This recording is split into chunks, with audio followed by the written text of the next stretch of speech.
Hey, salut terriens, c'est Captain Max. Aujourd'hui, on continue la découverte de l'univers Valiant avec le tout premier héros original créé par la maison d'édition. Son look de ninja complètement blanc et marqué d'un rond rouge sur le torse va sûrement vous rappeler un autre personnage de la même maison, le fameux Bloodshot. Mais ne vous inquiétez pas, vous allez comprendre pourquoi au cours de cette vidéo. Alors ne perdons pas plus de temps et partons directement en l'an 4001 à la rencontre de Rai. Bang!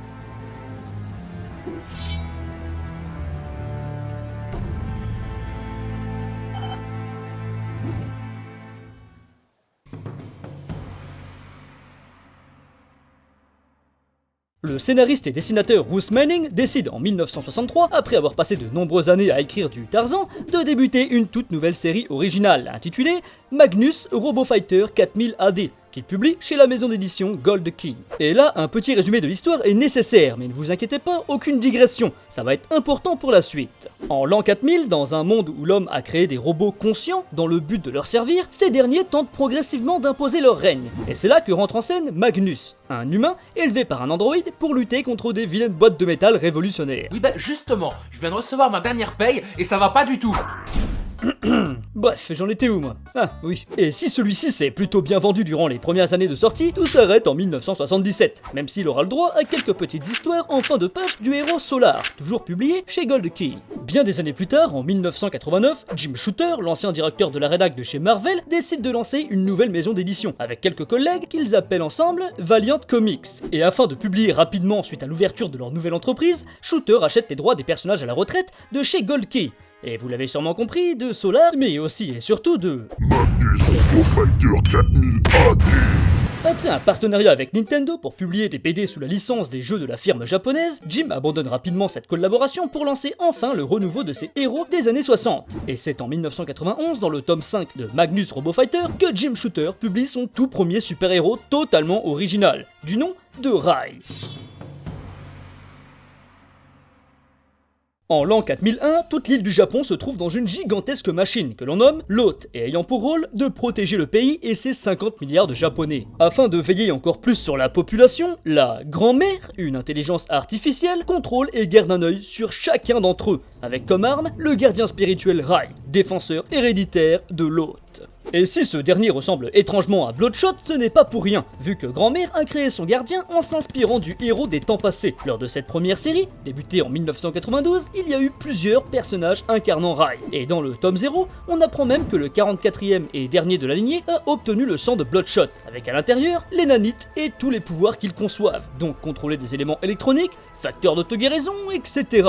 Et même sans le sang de ce dernier, la longue lignée des Rai ont eux aussi des pouvoirs bien sympas, comme la capacité de se téléporter n'importe où dans le Japon en passant par les réseaux de la ville, d'une force, d'une vitesse et d'une résistance surhumaine, ainsi que la capacité de former des armes à énergie. L'intrigue principale tourne autour du conflit régnant au Japon, entre deux parties, les traditionalistes qui sont du côté de Grand-mère et de son plein pouvoir, et de l'autre côté les anti-Grand-mère qui veulent la détruire afin que le Japon se reprenne en charge sans intelligence artificielle pour leur dire ce qu'ils doivent faire ou ne doivent pas faire. Parce que oui, avant que cette IA soit autonome et en capacité de libre arbitre, elle n'était qu'un programme conçu pour s'occuper des aspects fonctionnels de l'île de métal. Mais suite à son évolution, et étant donné la bienveillance à prendre soin de sa population, Grand-mère a obtenu l'agrément pour tout le contrôle de l'Hôte. Bon, parlons maintenant du reboot opéré en 2014, écrite par une personne dont je vous ai déjà fait l'éloge dans ma vidéo sur Divinity. C'est d'ailleurs suite à ma lecture de sa fabuleuse écriture sur ce dernier que je me suis jeté sur son Rai, publié en français une fois de plus par Bliss Comics. Et grâce à cette série en 2 tomes, j'ai appris à aimer le travail d'illustration de Clayton Crane, que j'avais découvert et détesté dans Venom vs Carnage. Je trouvais son style digital trop brillant, trop imprécis et fouillis pour des monstres qui le sont tout autant. Mais cette fois-ci, c'est tout le contraire dans l'univers cyberpunk de Rai. La touche de brillant s'accorde parfaitement avec la forte présence de métal, des néons et de la pluie.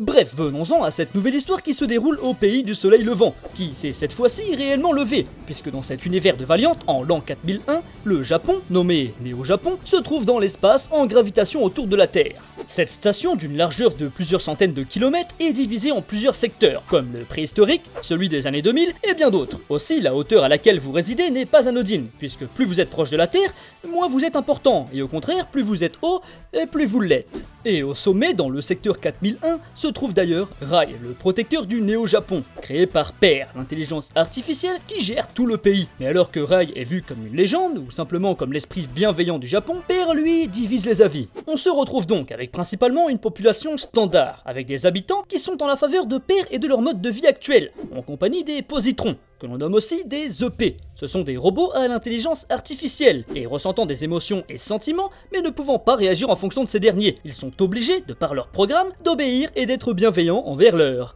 maître. Ils sont offerts à chaque individu à l'âge de ses 16 ans, et personnalisés en fonction de chacun pour lui convenir parfaitement, afin que celui-ci puisse leur servir de compagnon tout au long de leur vie, étant donné que le nombre de naissances est directement contrôlé et modéré par PER lui-même. Les EP évitent donc toute frustration sexuelle, émotionnelle ou même du besoin de parentalité. Et de l'autre côté de la population se cachent plus ou moins les Loots, un groupe de terroristes qui refusent la technologie, les EP, mais aussi et surtout PER, qu'ils considèrent comme un tyran. On les reconnaît rapidement par leur look de punk et leur voiture volante aux aspects de bagnole américaine des années 50. Et les comics commencent le jour du premier meurtre depuis 1000 ans, car oui, Rai s'occupe d'assurer l'ordre en ne commettant non pas des meurtres, mais des exécutions, ce qui est totalement différent de son point de vue et surtout de celui de son père. Une grande aventure est alors lancée pour Rai, en pleine quête existentielle et à la recherche de réponses à ses nombreuses questions. Côté pouvoir, notre samouraï du futur en a une sacrée couche. Synthèse parfaite entre biologie humaine et cybernétique, il possède des capacités physiques dignes de tout grand super-héros. Agilité, force, vitesse, résistance, guérison, endurance et compagnie. Et en plus de ça, de par son côté cybernétique, il est capable de se téléporter n'importe où dans le Néo-Japon et de créer des armes par simple volonté.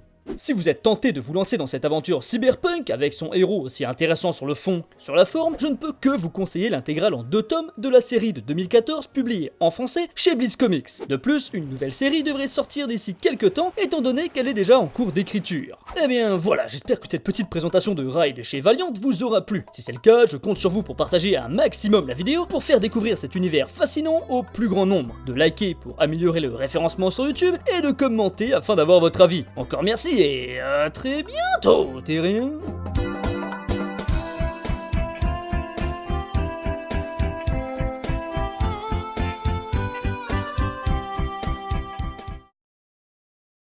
Cowabunga!